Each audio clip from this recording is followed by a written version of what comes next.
헤헤, 오늘 야근 많이 했으니까 조금만 보다가 자야지. 조금만 더, 조금만 더.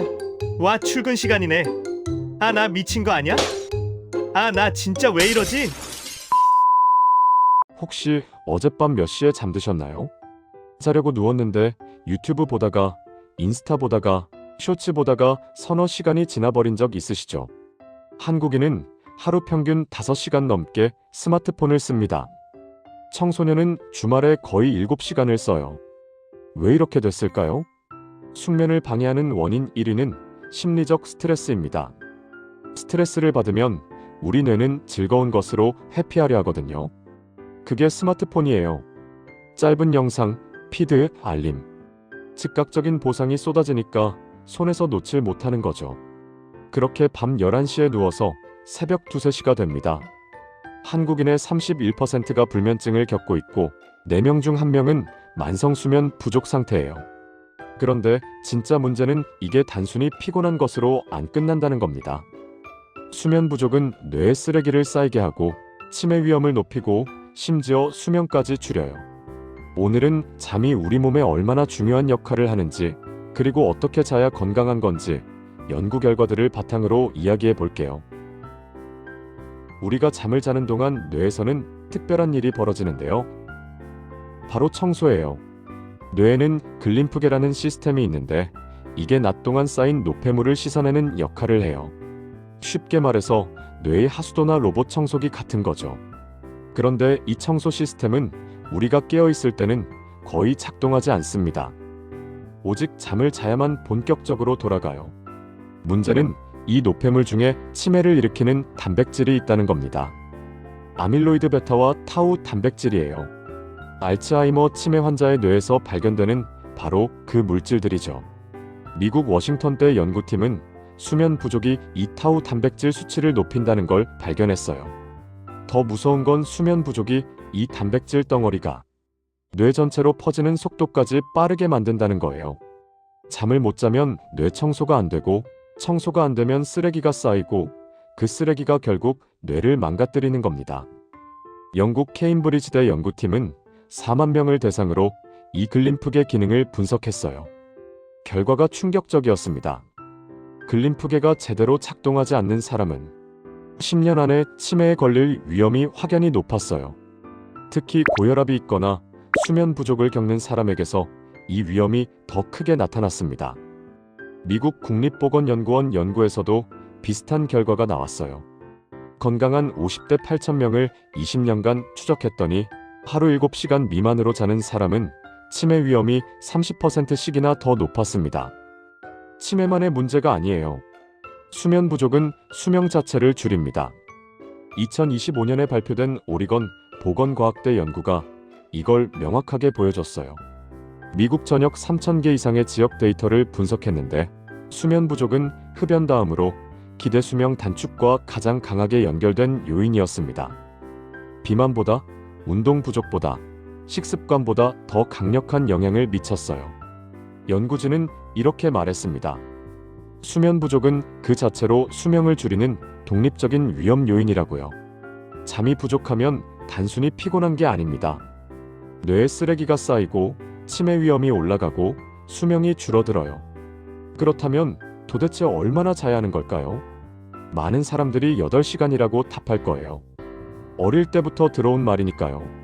그런데 이 8시간이라는 숫자 어디서 나왔는지 아세요? 과학이 아니라 역사에서 나왔습니다. 19세기 산업혁명 시대로 거슬러 올라가요. 당시 노동자들은 하루 14시간, 16시간씩 일했어요. 착취가 심했죠. 그래서 노동운동가들이 슬로건을 만들었습니다.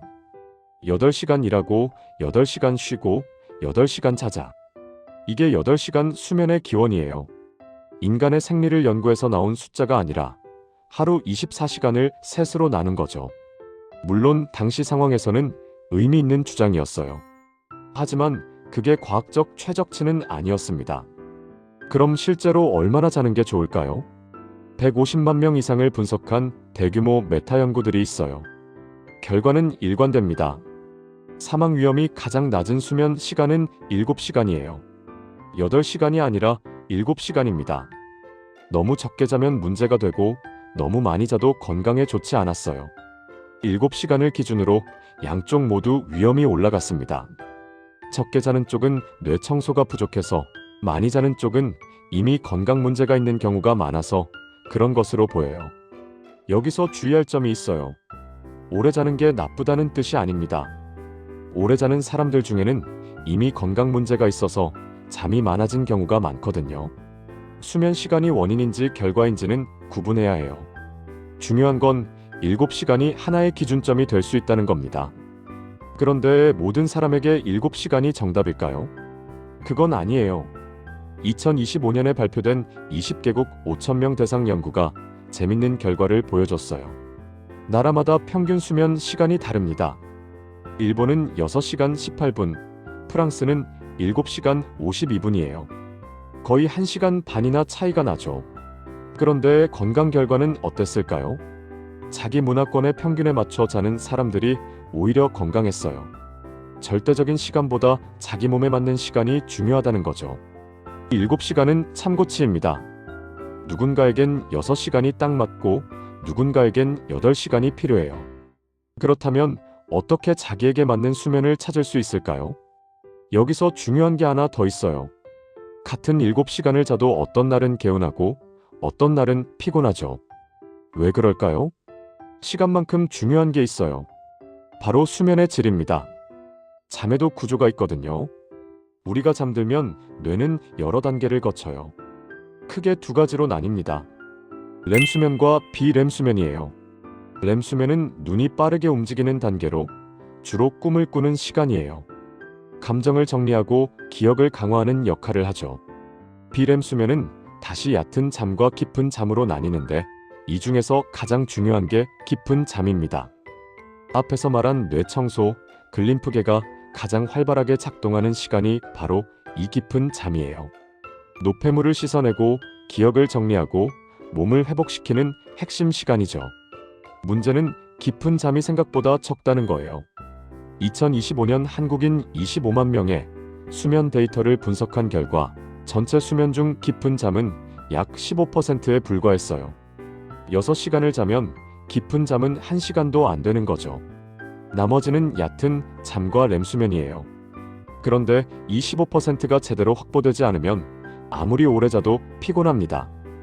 양은 채워도 질이 부족한 거예요. 깊은 잠을 방해하는 요인들이 있어요. 술이 대표적이죠. 술을 마시면 잠은 빨리 들어요. 하지만 깊은 잠 비율이 확 줄어듭니다. 알코올이 뇌의 수면 구조를 망가뜨리거든요. 그래서 술 마신 다음날 오래 자도 개운하지 않은 거예요. 카페인도 마찬가지입니다. 저녁에 마신 커피 한 잔이 깊은 잠을 30%까지 줄인다는 연구도 있어요. 잠드는 건 문제 없어도 수면의 질이 떨어지는 거죠. 잠자기 직전 스마트폰도 문제예요.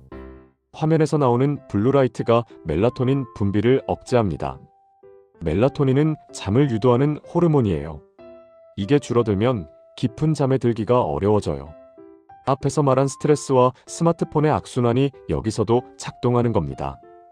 결국 중요한 건 시간과 질 둘 다예요.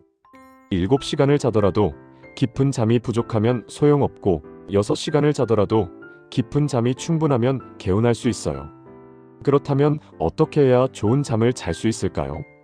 특별한 비법이 있으면 좋겠지만 수면에는 마법 같은 해결책이 없어요. 수면제나 비싼 매트리스, 특별한 베개도 근본적인 해결책이 아닙니다. 대신 확실한 방향은 있어요. 뭔가를 더하는 게 아니라 빼는 겁니다. 먼저 잠자리에서 스마트폰을 빼세요. 아예 침실 밖에 두는 게 좋아요.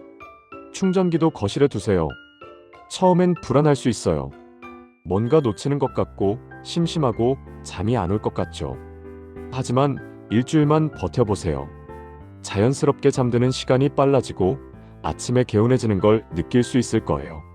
오프닝에서 말한 그 악순환, 스트레스 받아서 스마트폰 보고 스마트폰 봐서 잠 못 자는 그 고리를 끊는 첫 번째 방법입니다. 저녁 시간 카페인과 술도 빼야 해요. 커피는 오후 2시 이후로는 피하는 게 좋습니다.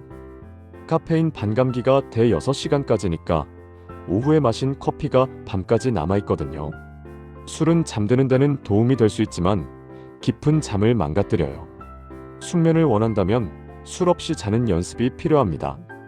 그 다음은 일정한 시간에 자고 일어나는 거예요. 주말에 몰아서 자는 사람들 많죠. 평일에 못 잔 걸 주말에 보충하려고요. 하지만 그러면 몸의 리듬이 깨져요. 수면 부채를 주말에 갚는다는 건 사실 불가능합니다. 평일에 6시간 자고 주말에 10시간 자는 것보다 매일 7시간 자는 게 훨씬 낫습니다. 우리 몸은 규칙을 좋아해요.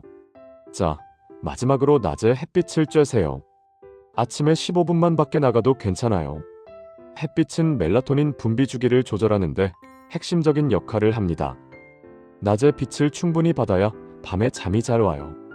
결국 수면은 건강의 기본 중 기본입니다. 운동보다 식단보다 먼저 챙겨야 할 게 잠이에요. 연구 결과가 계속 말해주고 있잖아요. 수면 부족은 흡연 다음으로 수명을 줄이는 요인이라고요. 7시간 미만으로 자면 치매 위험이 30% 올라간다고요. 잠을 줄여서 뭔가를 더 하려는 건 결국 미래의 나한테 빚을 지는 겁니다. 오늘 밤 스마트폰을 침실 밖에 두고 자보세요. 그것이 첫 번째 단계입니다.